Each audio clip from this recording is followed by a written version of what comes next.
परिवारों में, माँ बाप में ये डर है। भले उनको पता है कि जो दो लोग बैठे हैं वहाँ पे वो कुछ भी कर सकते हैं, वो आपकी हत्या कर सकते हैं, वो किसी भी प्रकार की हिंसा करवा सकते हैं। माँ बाप को डर है कि उनके बच्चे के साथ कुछ हो सकता है, इसीलिए उनको घर में, इसीलिए मुझे लगता है कि वो एक सच में एक लोकतंत्र में हम रह रहे होते तो और लोग यहाँ पर आते। लोगों को डराया जा रहा है, एक सिस्टमेटिक तरीके से डराया जा रहा है। अंदर घुसने के लिए आधार कार्ड चाहिए, आधार कार्ड भी अब कोई प्रमाण पत्र नहीं है, अब तो पासपोर्ट भी कोई प्रमाण पत्र नहीं है कि हम नागरिक हैं। तो अब हम क्या दिखाकर प्रूव करें कि हम इस देश के नागरिक हैं और हमें सरकार से दिक्कत है। ये वास्तव में पेपर लीक है, एक बड़ा गिरोह चल रहा है, बड़े पैसे का खेल हो रहा है। इसमें ये कोई सवाल है ही नहीं। ये बिल्कुल सच बात है कि आप कितनी भी मेहनत करें, पहले तो इस देश में बहुत ही मेरिट की बात की जाती है। अब देखिए मेरिट क्या है, अगर आपके पास बहुत सारा पैसा है पेपर खरीदने के लिए तो आप मेरिट खरीद लीजिए। इस देश में हमेशा से मेरिट खरीदा गया है या आपको पुश्तैनी रूप से मिला है। किसी को अधिकार नहीं है इस देश में कि पढ़ लिख कर वो अपने पैर पे खड़ा हो पाए, क्योंकि यहाँ पे पूरा सिस्टम खड़ा है आपके पैर पे लाठी चलाने के लिए, आपको नीचे झुकाने के लिए। आपका परिचय बता दीजिए।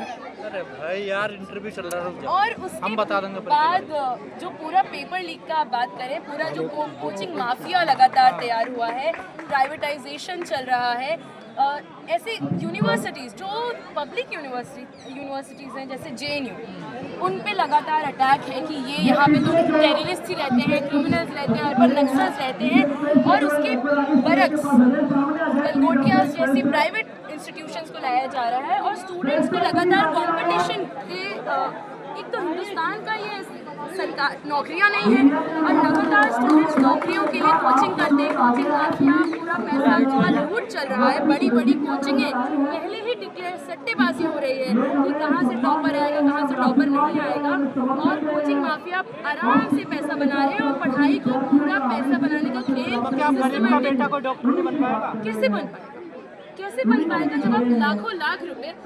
साउथ तमिलनाडु में आप देखिए, तमिलनाडु में बहुत विरोध हुआ नीट का कि हम यहाँ पर मेडिकल कॉलेजेस खोलें ताकि हमारे गांव के बच्चे, वहाँ पे रिजर्वेशन सिस्टम और बेहतरीन तरीके से लागू होता है, वो बच्चे आए, वो डॉक्टर्स बने ताकि they can give back to this society. यहाँ पे क्या हो रहा है कि नीट आ गया है, एक सेंट्रलाइज सिस्टम, जिससे अगर आपको डॉक्टर बनना है तो आप बेतहाशा रुपया पैसा फेंकिए कोचिंग में, लेकिन अब तो उसकी भी गारंटी नहीं है ना, क्योंकि आप कोचिंग वालों को और रुपए दे के पेपर खरीदेंगे और पेपर खरीद के आप टॉपर बनेंगे।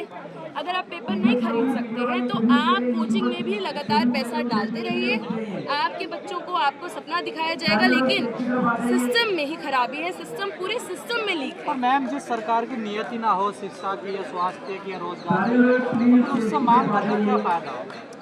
तो ये मांग के अलावा हमें देखना चाहिए कि ये जो नागरिक यहाँ पे खड़े हैं इतने दिन से, वो सिर्फ मांग नहीं कर रहे, वो ये बता रहे हैं कि हमें आपकी जो पॉलिसीज़ है ना, हम उससे इत्तेफाक नहीं रखते हैं।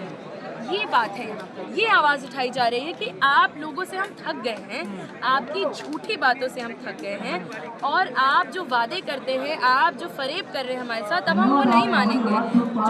जो बात तो ये है कि शिक्षा जो है, नफरत की राजनीति में कभी बेहतरीन फल फूल सकती नहीं है, तो ये पूरी उसकी नफरत की राजनीति में शिक्षा का गिरावट होना बिल्कुल लाजमी था। तो अब जब लोग यहाँ आए हैं, लोग समझ रहे हैं कि, और फिर लोग मांग नहीं कर रहे हैं। क्या नफरत की राजनीति ने ये मुद्दे खत्म कर दिए देश से? बिल्कुल नफरत इस कदर फैलाई गई कि लोग स्टेटमेंट दे रहे कि हम भूखे रह लेंगे लेकिन वोट मोदी जी को ही देंगे। तो उस तरीके से हम देख सकते हैं कि आज जब लोग यहाँ आ रहे हैं, ये बहुत ही इम्पोर्टेंट जंक्चर पॉइंट है कि लोग समझ गए हैं कि अब हम नफरत करके तो पेट नहीं कटेगा ना। और उसके बाद हम दो चीज़ें कि आज ही के न्यूज़पेपर में आप देखिए, इंडियन एक्सप्रेस में आया है कि 11 बंधुआ मजदूर रिलीज किए गए हैं मुजफ्फरनगर में, यूपी में। तो ये महज इत्तेफाक नहीं है कि शिक्षा में गिरावट हो रही है और उसके साथ साथ बंधुआ मजदूरी बढ़ रही है, तो ये जुड़ी हुई बातें हैं। और यहाँ के लोग भी ये समझ रहे हैं कि वहाँ पर मानेसर में, नोएडा में जब मजदूर प्रोटेस्ट, वो 16-17 साल के लड़कों को भी इन्होंने जेल भेजा है। ये चीज़ हमें देखना है और फिर हम मांग नहीं कर रहे हैं। फिर यहाँ पे नागरिक आके ये बोल रहे हैं, चाहे वो जेन जी हो, जेन अल्फा हो, चाहे मिलेनियल्स हो। बगैर शिक्षा के किसी देश की कल्पना की जा सकती है, जो विकसित हो पाएंगे? देखिए, शिक्षा एक फासीवादी सरकार या शिक्षा का कहीं भी दो रूप हो सकता है, दो उसके रीजंस हो सकते हैं। एक शिक्षा हम इसलिए सोचते हैं कि नागरिक जो है अपनी नागरिकता का मूल्य समझे, वो समझे कि उसकी कीमत क्या है एक लोकतंत्र में, वो समझे कि सवाल पूछना कितना लाजमी, कितना ज़रूरी है, वो सोचे कि सेहत और शिक्षा का सस्ता होना कितना ज़रूरी है, सवाल पूछे और देश को और मजबूत बनाए। और उसके बरक्स जो एक फासीवादी सरकार जब बात करती है शिक्षा की, तो वो पूरे के पूरे तरीके से प्रोपेगेंडा की उस तरीके से बात होती है कि किस तरीके से इतिहास को बदला जा रहा है, किस तरीके से शिक्षा को एक इंडस्ट्री, फैक्ट्री बनाई जा रही है पैसा बनाने के लिए। सैनिक स्कूल को अभी अडानी सैनिक स्कूल हो गया आंध्र प्रदेश में एक, और तमाम आरएसएस और बीजेपी के कुछ लोगों को सैनिक स्कूल बांट दिया गया, बेच दिया गया पब्लिक प्राइवेट एंटिटी के नाम पे। तो ये सारी चीज़ें हो रही हैं और शिक्षा को लगातार ये बताया जा रहा है कि प्राइवेटाइजेशन होगा तो एफिशिएंसी बढ़ेगी, बट एनटीए इसका सबसे बेहतरीन एग्जाम्पल है कि प्राइवेटाइजेशन हुआ और लगातार गिरावट हो रही है, लगातार पैसा बस बनाया जा रहा है। आप सीयूईटी पीजी, सीयूईटी यूजी का फॉर्म का कीमत देखिए कितना, 1800 रुपये तो यूआर का है फॉर्म भरने का कीमत। आप सोचिए कि एक दलित, एक गरीब पिछड़े समाज से आया हुआ बच्चा फॉर्म कैसे भरेगा। अरे सीयूईटी का जो टेस्ट होता है, इसको कई लोग तो गलत मानते हैं ना, देखिए ये कराना ही गलत है। देखिए तो बेशक अलग अलग यूनिवर्सिटीज़ का अलग नेचर हुआ करता था, जो अपने हिसाब से एग्ज़ाम्स लेती थी। उन यूनिवर्सिटीज़ में किस तरीके के इनटेक होने हैं, उस तरीके से वो एग्ज़ाम, वो यही स्टूडेंट्स वो पढ़ाई करके, मेहनत करके JNU, BHU, DU, जामिया जाते थे, यही सब स्टूडेंट्स थे। आज इन्होंने जो परीक्षा का पूरा पैटर्न बदला है, उसमें सवाल पूछने का जो तरीका बदला है, उस यही स्टूडेंट्स को वो सवाल पढ़ के अब उस तरीके से अंदर जाना पड़ रहा है और वो पूरा धांधली चल रहा है। अब लास्ट सवाल मेरा, क्या भविष्य लग रहा है कि इस तरीके की देश में राजनीति जो एक नफरत की बड़ी खाई पैदा होगी, या किस तरफ जा रहा है ये भारत?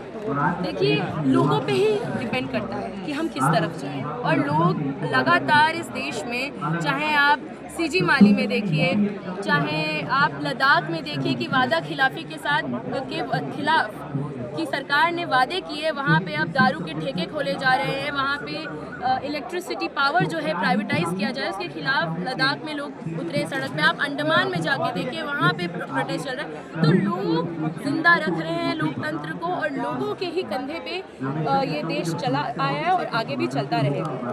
धन्यवाद।